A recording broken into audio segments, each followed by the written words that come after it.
Welcome to Adventures in Audio, a podcast that features short stories by authors like Edgar Allan Poe, H.P. Lovecraft, and others. I'm Andrea Hadhazy. To enjoy this podcast to the fullest, it's advised to remove all mental debris from your brain. And once the chasms of your mind are void of all mental contamination, you're ready to enjoy these classic stories. And now, here's your host, Robert Crandall. Hello, I'm Robert Crandall. On this episode, we're going to hear a bizarre story by H.P. Lovecraft. Bizarre is certainly nothing unusual for Mr. Lovecraft, often referred to as the Edgar Allan Poe of the 20th century. Have you ever tried to find a house or some other place you've been, but you just couldn't find it? Now, this is before the days of GPS. In this story, our main character is trying to find an apartment he once rented and recalls the disturbing music played by an old man who lived in another apartment in the building. This story could make you think twice about ever renting an apartment again. I hope you enjoy The Music of Erich Zann by H.P. Lovecraft.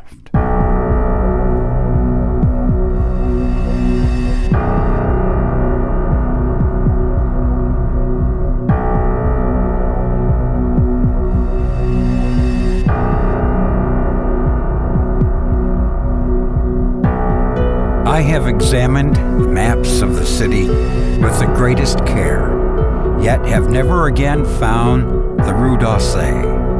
These maps have not been modern maps alone, for I know that names change. I have, on the contrary, delved deeply into all the antiquities of the place, and have personally explored every region, of whatever name, which could possibly answer to the street I knew as Rue d'Orsay. But despite all I have done, it remains a humiliating fact that I cannot find the house, the street, or even the locality where during the last months of my impoverished life as a student of metaphysics at the university, I heard the music of Erich Zann. That my memory is broken, I do not wonder. For my health, physical and mental, I was gravely disturbed throughout the period of my residence in the Rue d'Orsay, and I can recall that I took none of my few acquaintances there. But that I cannot find the place again is both singular and perplexing, for it was within a half-hour's walk of the university, and was distinguished by peculiarities which could hardly be forgotten by anyone who had been there. I have never met a person who has seen the Rue d'Orsay. The Rue d'Orsay lay across a dark river bordered by precipitous brick blear-windowed warehouses and spanned by a ponderous bridge of dark stone. It was always shadowy along that river, as if the smoke of neighboring factories shut out the sun perpetually. The river was also odorous, with evil stenches, which I have never smelled elsewhere, and which may someday help me find it, since I should recognize them at once. Beyond the bridge were narrow cobbled streets with rails, and then came the ascent, at first gradual, but incredibly steep as the Rue d'Orsay was reached. I have never seen another street as narrow and steep as the Rue d'Orsay. It was almost a cliff, closed to all vehicles, consisting in several places of flights of steps, and ending at the top in a lofty ivied wall. Its paving was irregular, sometimes stone slabs, sometimes cobblestones, and sometimes bare earth with struggling greenish-gray vegetation. The houses were tall, peaked-roofed, and incredibly old, and crazily leaning backward, forward, and sideways. Occasionally, an opposite pair, both leaning forward, almost met across the street like an arch, and certainly they kept most of the light from the ground below. There were a few overhead bridges from house to house across the street. The inhabitants of that street impressed me peculiarly. At first I thought it was because they were all silent and reticent, but later decided that it was because they were all very old. I do not know how I came to live on such a street, but I was not myself when I moved there. I had been living in many poor places, always evicted for want of money, until at last I came upon the tottering house in the Rue d'Orsay, kept by the paralytic Blandot. It was the third house from the top of the street, and by far the tallest of them all. My room was on the 5th story, the only inhabited room there, since the house was almost empty. On the night I arrived, I heard strange music from the peaked garret overhead, and the next day asked old Blandot about it. He told me it was an old German viol player, a strange, dumb man who signed his name Erich Zann, and who played evenings in a cheap theater orchestra, adding that Zann's desire to play in the night after his return from the theater was the reason he had chosen this lofty and isolated garret room, whose single gable window was the only point on the street from which one could look over the terminating wall at the declivity and panorama beyond.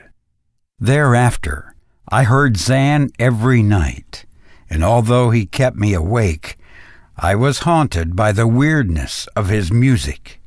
Knowing little of the art myself, I was yet certain that none of his harmonies had any relation to music I had heard before, and concluded that he was a composer of highly original genius. The longer I listened, the more I was fascinated, until after a week I resolved to make the old man's acquaintance. One night, as he was returning from his work, I intercepted Zann in the hallway and told him that I would like to know him and be with him when he played.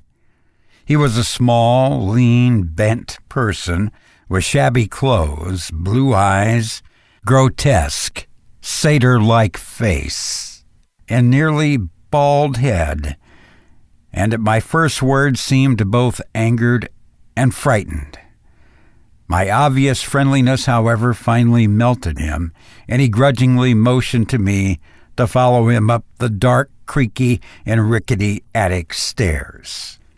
His room, one of only two in the steeply pitched garret, was on the west side toward the high wall that formed the upper end of the street.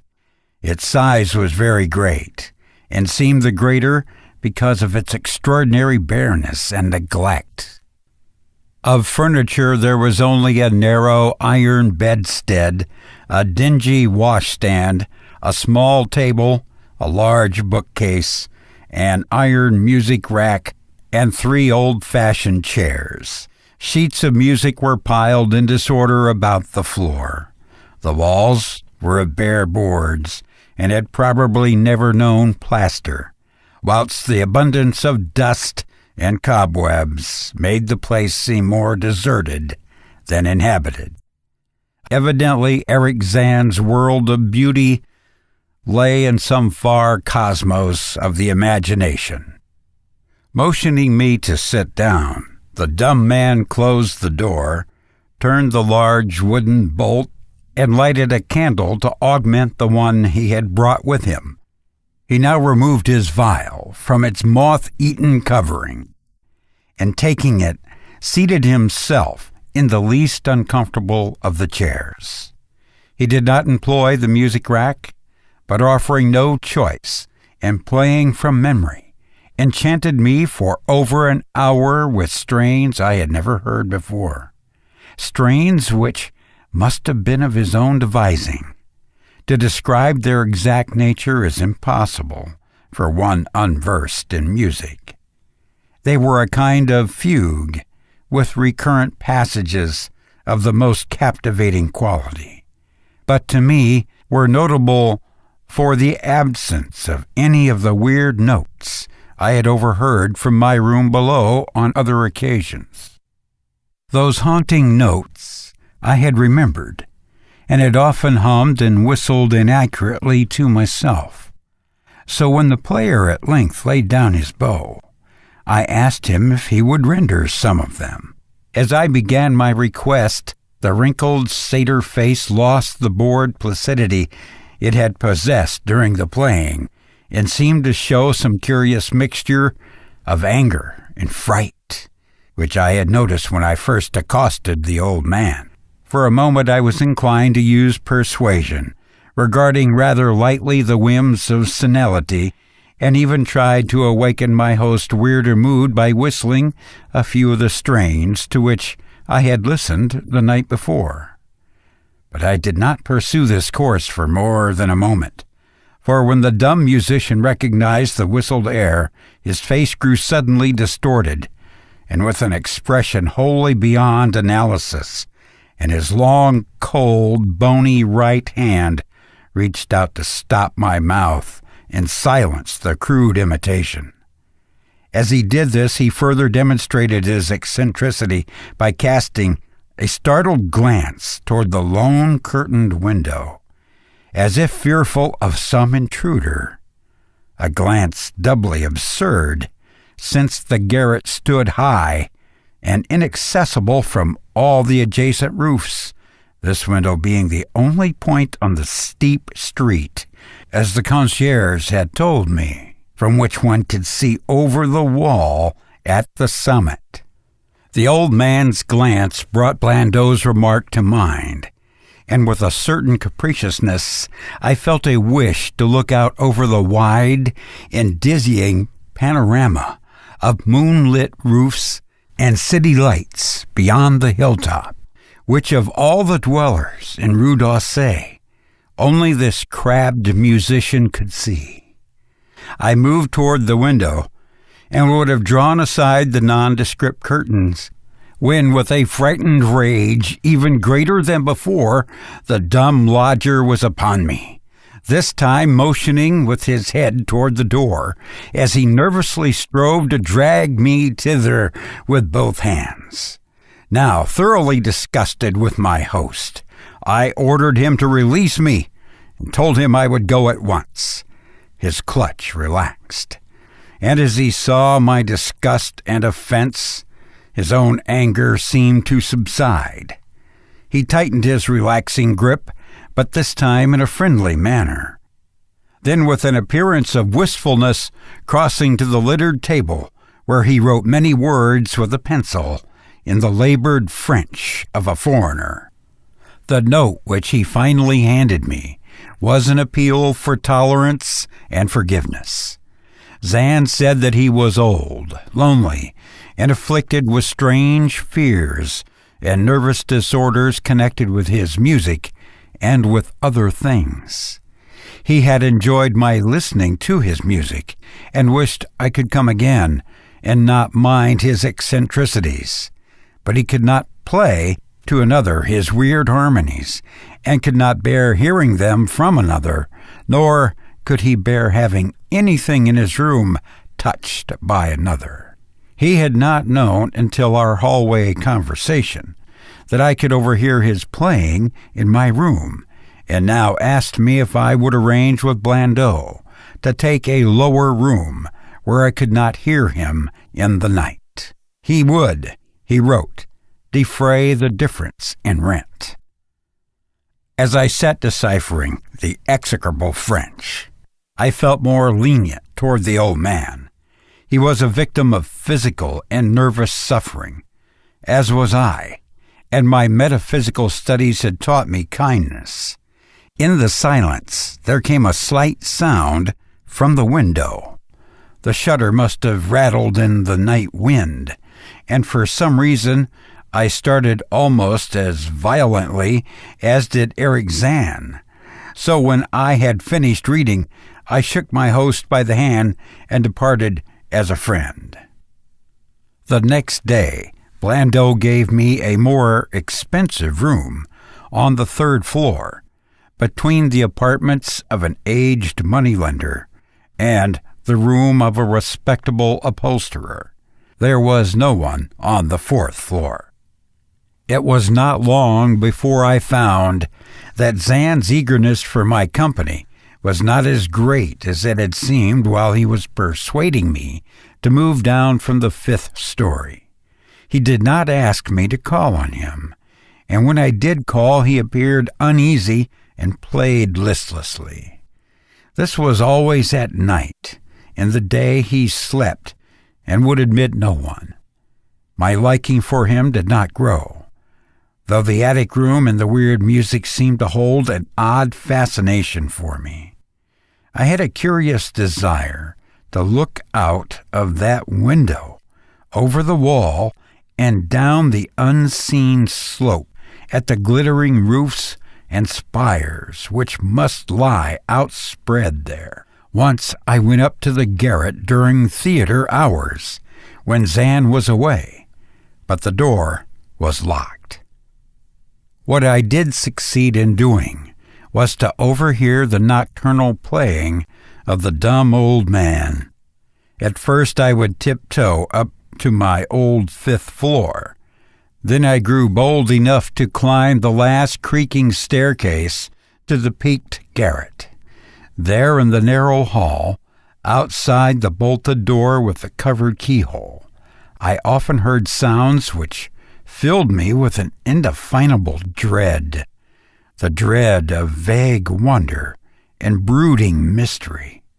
It was not that the sounds were hideous, for they were not, but they held vibrations suggesting nothing on this globe of earth, and that at certain intervals they assumed a symphonic quality which I could hardly conceive as produced by one player. Certainly Erich Zann was a genius of wild power.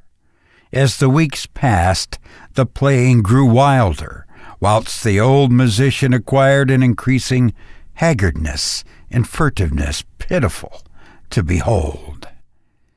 He now refused to admit me at any time and shunned me whenever we met on the stairs. Then one night, as I listened at the door, I heard the shrieking viol swell into a chaotic babble of sound, a pandemonium which would have led me to doubt my own shaking sanity, had there not come from behind the barred portal a piteous proof that the horror was real, the awful, inarticulate cry which only a mute can utter, and which rises only in moments of the most terrible fear or anguish. I knocked repeatedly at the door, but received no response. Afterward, I waited in the black hallway, shivering with cold and fear, till I heard the poor musician's feeble effort to rise from the floor by the aid of a chair. Believing him just conscious after a fainting fit, I renewed my rapping, at the same time calling out my name reassuringly. I heard Zann stumble to the window and close both the shutter and the sash, then stumbled to the door, which he falteringly unfastened to admit me. This time, his delight at having me present was real, for his distorted face gleamed with relief while he clutched at my coat as a child clutches at its mother's skirts. Shaking pathetically, the old man forced me into a chair, whilst he sank into another, beside which his viol and bow lay carelessly on the floor. He sat for some time inactive, nodding oddly, but having a paradoxical suggestion of intense and frightened listening. Subsequently, he seemed to be satisfied, and, crossing to a chair by the table, wrote a brief note, handed it to me, and returned to the table, where he began to write rapidly and incessantly. The note implored me in the name of mercy and for the sake of my own curiosity to wait where I was, while he prepared a full account in German of all the marvels and terrors which beset him. I waited, and the dumb man's pencil flew. It was perhaps an hour later, while I still waited, and while the old musician's feverishly written sheets still continued to pile up, that I saw Zann start, as from the hint of a horrible shock. Unmistakably, he was looking at the curtained window and listening shudderingly. Then I half fancied I heard a sound myself, though it was not a horrible sound, but rather an exquisitely low and infinitely distant musical note, suggesting a player in one of the neighboring houses, or in some abode beyond the lofty wall which I had never been able to look. Upon Zann the effect was terrible, for dropping his pencil, and suddenly he rose, seized his viol, and commenced to rend the night with the wildest playing I have ever heard from his bow, save when listening at the barred door. It would be useless to describe the playing of Erich Zann on that dreadful night. It was more horrible than anything I had ever overheard, because I could now see the expression of his face, and could realize that this time the motive was stark fear. He was trying to make a noise, to ward off something or drown something out. What I could not imagine, awesome though I felt it must be. The playing grew fantastic, delirious, and hysterical, yet kept to the last the qualities of supreme genius which I knew this strange old man possessed. I recognized the air. It was a wild Hungarian dance, popular in the theaters, and I reflected for a moment that this was the first time I had ever heard Zann play the work of another composer. Louder and louder, wilder and wilder, mounted the shrieking and the whining of that desperate viol. The player was dripping with an uncanny perspiration and twisted like a monkey, always looking frantically at the curtained window.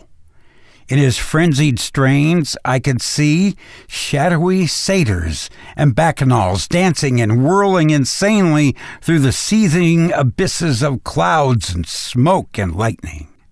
And then I thought I heard a shriller, steadier note that was not from the viol, a calm, deliberate, purposeful, mocking note from far away in the west.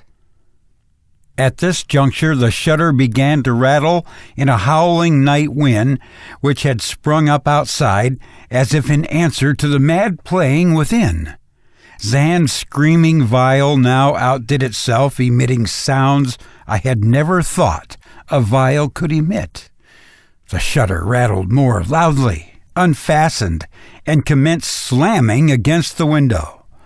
Then the glass broke shiveringly under the persistent impacts, and the chill wind rushed in, making the candles sputter and rustling the sheets of paper on the table where Zann had begun to write out his horrible secret. I looked at Zann and saw that he was past conscious observation. His blue eyes were bulging, glassy, and sightless, and the frantic playing had become a blind, mechanical, unrecognizable orgy that no pen could even suggest. A sudden gust, stronger than the others, caught up the manuscript and bore it toward the window. I followed the flying sheets in desperation, but they were gone before I reached the demolished panes. Then I remembered my old wish to gaze from this window, the only window in the Rue d'Orsay from which one might see the slope beyond the wall and the city outspread beneath. It was very dark, but the city's lights always burned, and I expected to see them there amidst the rain and wind. Yet when I looked from the highest of all gable windows, looked while the candles sputtered and the insane viol howled with the night wind, I saw no city spread below. No friendly lights gleamed from remembered streets, but only the blackness of space, illimitable, unimagined space, alive with motion and music, and having no semblance of anything on earth. And as I stood there looking in terror, the wind blew out both the candles in that ancient peaked garret, leaving me in savage and impenetrable darkness, with chaos and pandemonium before me, and the demon madness of that night-baying viol behind me. I staggered back in the dark, without the means of striking a light, crashing against the table, overturning a chair, and finally groping my way to the place where the blackness screamed with shocking music. To save myself and Erich Zann, I could at least try, whatever the powers opposed to me. Once I thought some chill thing brushed me, and I screamed, but my scream could not be heard above the hideous viol. Suddenly, out of the blackness, the madly sawing bow struck me, and I knew I was close to the player. I felt ahead, touched the back of Zann's chair, and then found and shook his shoulder in an effort to bring him to his senses. He did not respond, and still the viol shrieked on without slackening. I moved my hand to his head, whose mechanical nodding I was able to stop, and shouted in his ear that we must both flee from the unknown things of the night.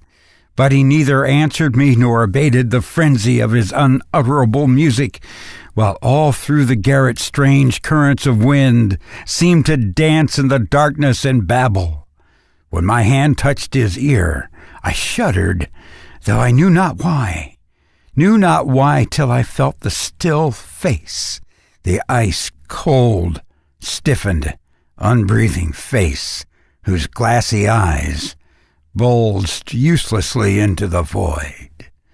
And then by some miracle, finding the door and the large wooden bolt, I plunged wildly away from the glassy-eyed thing in the dark, and from the ghoulish howling of that accursed viol, whose fury increased even as I plunged.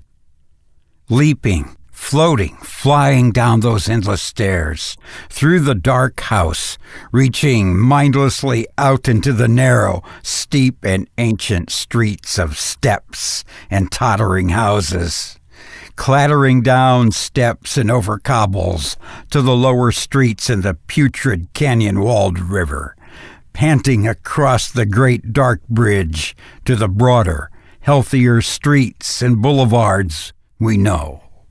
All these are terrible impressions that linger with me, and I recall that there was no wind, and that the moon was out, and that all the lights of the city twinkled.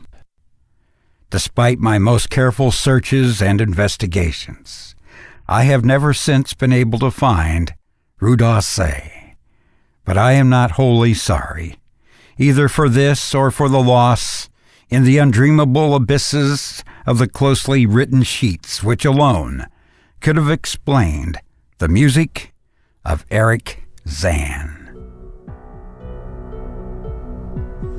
You've been listening to the music of Erich Zann by H.P. Lovecraft. In coming weeks, we're going to have a couple of ghost stories.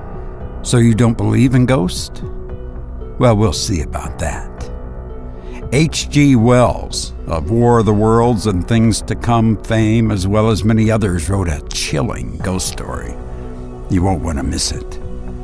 Also, Bram Stoker of Dracula fame wrote a masterpiece ghost story. If this story left you feeling a little uneasy, good. Until next time, I'm Robert Crandall. I do hope all is well. Thank you.